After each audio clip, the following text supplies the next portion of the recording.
December 24 ಸಂಜೆ. ನಮಸ್ಕಾರ ಪ್ರೀತಿಯ ವೀಕ್ಷಕರೆಲ್ಲರಿಗೂ ಸಂಕಲ್ಪ ಸಿದ್ಧಿ ಕಾರ್ಯಕ್ರಮಕ್ಕೆ ಆತ್ಮೀಯ ಸ್ವಾಗತ ಹೇಳ್ತಾ ಇರೋದು ನಾನು Anusha. So first time channel ವೀಕ್ಷಿಸ್ತಿದ್ದೀರಾ ಅಂತಂದರೆ ಈಗಲೇ ಚಾನಲ್ನ ಸಬ್ಸ್ಕ್ರೈಬ್ ಮಾಡಿ, ನಮ್ಮ ವೀಡಿಯೋಸ್ನ ಲೈಕ್ ಮಾಡಿ.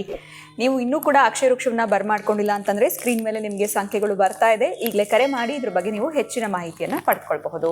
ಕಾರ್ಯಕ್ರಮದಲ್ಲಿ ಸ್ಪಿರಿಚುವಲ್ ಗುರು ಡಾಕ್ಟರ್ ವಿಷ್ಣುದತ್ತ ಗುರುಜಿಯವರಿದ್ದಾರೆ. ಗುರುಗಳನ್ನ ಕಾರ್ಯಕ್ರಮಕ್ಕೆ ಬರ್ಮಾಡ್ಕೊಳ್ಳೋಣ. ನಮಸ್ತೆ ಗುರುಗಳೇ, ಕಾರ್ಯಕ್ರಮಕ್ಕೆ ಭಕ್ತಿಯ ಸ್ವಾಗತ. ಎಲ್ಲೋ ಒಂದು ಕಡೆ ಸಾಕಷ್ಟು ಜನಕ್ಕೆ ಎಜುಕೇಷನಲ್ಲಿ ತುಂಬ ಇಂಟ್ರೆಸ್ಟ್ ಇರುತ್ತೆ, ಡಬಲ್ ಡಿಗ್ರಿ ಮಾಡಿರ್ತಾರೆ, ಹೈಯರ್ ಎಜುಕೇಷನ್ ಮಾಡಬೇಕು ಅಥವಾ ವಿದೇಶಗಳಿಗೆ ಹೋಗಬೇಕು ಅನ್ನೋ ಆಸಕ್ತಿ ಕೂಡ ಇರುತ್ತೆ. ಸೊ ಇಂಥವ್ರಿಗೆ ಶಿಕ್ಷಣದಲ್ಲಿ ಏನಾದರೂ ಸಾಧನೆ ಮಾಡಬೇಕು ಅಂತಂದರೆ ಅವ್ರಿಗೆ ಏನಾದರೂ ಟಿಪ್ಸ್ ಅನ್ನೋಂಥದ್ದು ಕೊಡ್ಬೋದಾ? ಪರೀಕ್ಷೆಯಲ್ಲಿ ಯಶಸ್ಸು ಕಾಣಬೇಕು ಅಂತಂದರೆ ಏನು ಮಾಡಬೇಕಾಗತ್ತೆ? ತುಂಬ ಜನ ಹೈಯರ್ ಎಜುಕೇಷನ್ಗೆ ಟ್ರೈ ಕೂಡ ಮಾಡ್ತಿರ್ತಾರೆ ಗುರುಗಳೇ, ಅಂಥವ್ರಿಗೆ ಸಹಾಯ ಆಗೋಕ್ಕೋಸ್ಕರ ತಿಳಿಸ್ಕೊಡಿ. ಓಂ ವಿಶ್ವಸ್ಮೈ ನಮಃ. ಪ್ರೀತಿಯ ಬಂಧುಗಳೇ, ನೀವು ಕೇಳಿದ ಹಾಗೆ ಶಿಕ್ಷಣ ಸಚಿವರಾಗಬೇಕಾದ್ರೆ ಏನು ಓದಬೇಕಾಗಿಲ್ಲ, ರಾಜಕೀಯಕ್ಕೆ ಹೋದರೆ ಸಾಕು.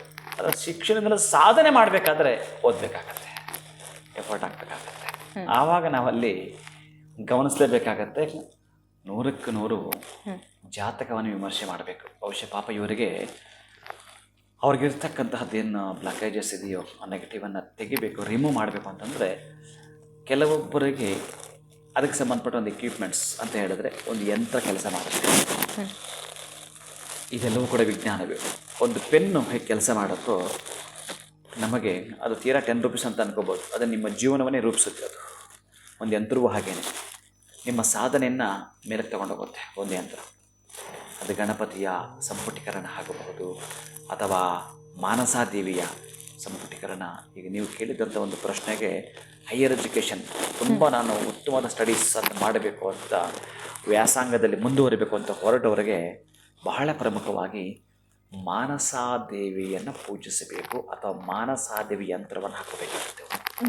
ಅವರ ಮನಸ್ಸು ಏಕಾಗ್ರತೆಯಿಂದ ಕೂಡಿದ್ದು, ಆಮೇಲೆ ಅವರಿಗೆ ನೆಕ್ಸ್ಟ್ ಹೋಗ್ತಾ ಮತ್ತೊಂದು ಇನ್ನೊಂದಕ್ಕೆ ಪದವಿಗೆ ಹೋಗಬೇಕಾದ್ರೂ ಕೂಡ ಯಾರೋ ಮನೆಯಲ್ಲಿ ಅಡಚಣೆ ಮಾಡೋದಾಗಿರ್ಬೋದು ಅಥವಾ ಅವರಿಗೆ ಹಣಕಾಸಿನ ವಿಚಾರ ತೊಂದರೆ ಆಗೋದು, ಇವೆಲ್ಲ ಸ್ಟಾಪ್ ಆಗ್ತವೆ.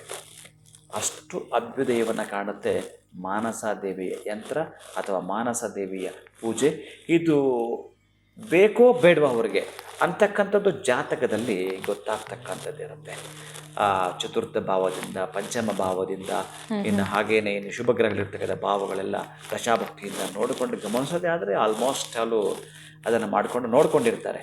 ಹೈಯರ್ ಎಜುಕೇಷನ್ ಮಾಡಿ ನೀವು ಹೇಳಿದಂಗೆ ವಿದೇಶವನ್ನು ಮಾಡಬೇಕು ಅಂತಂದರೆ ಬಹಳ ಕೃಪೆಯನ್ನು ಗುರುವಿನಂತ ಪಡ್ಕೊಳ್ಳೋದೆಲ್ಲವೂ ಕೂಡ ಇದ್ದೇ ಇರುತ್ತೆ. ಹಾಗೆ ಮಾಡಿಕೊಂಡು ಮುಂದುವರಿತಕ್ಕಂಥದ್ದು ಇದಕ್ಕೆ ಒಂದೇ ಒಂದು ಉತ್ತರ ಅಂತಂದರೆ ಮಾನಸಾದೇವಿಯ ಪೂಜೆಯನ್ನು ಅಥವಾ ಮಾನಸಾದೇವಿ ಯಂತ್ರವನ್ನು ನೀವು ಇಟ್ಕೊಳ್ತೀರ ಅಂತಂದರೆ ಹೈಯರ್ ಎಜುಕೇಷನ್ ಮಾಡಲಿಕ್ಕೆ ಅಡ್ಡಿ ಆತಂಕವಿರುತ್ತೆ. ನಿಮ್ಮ ಶಿಕ್ಷಣದಲ್ಲಿ ಸಾಧನೆ ಮಾಡಿಯೇ ತೀರುತ್ತೀರಿ. ಮಾನಸಾದೇವಿನ ಒಮ್ಮೆ ಆರಾಧಿಸ್ತಾ ಬನ್ನಿ.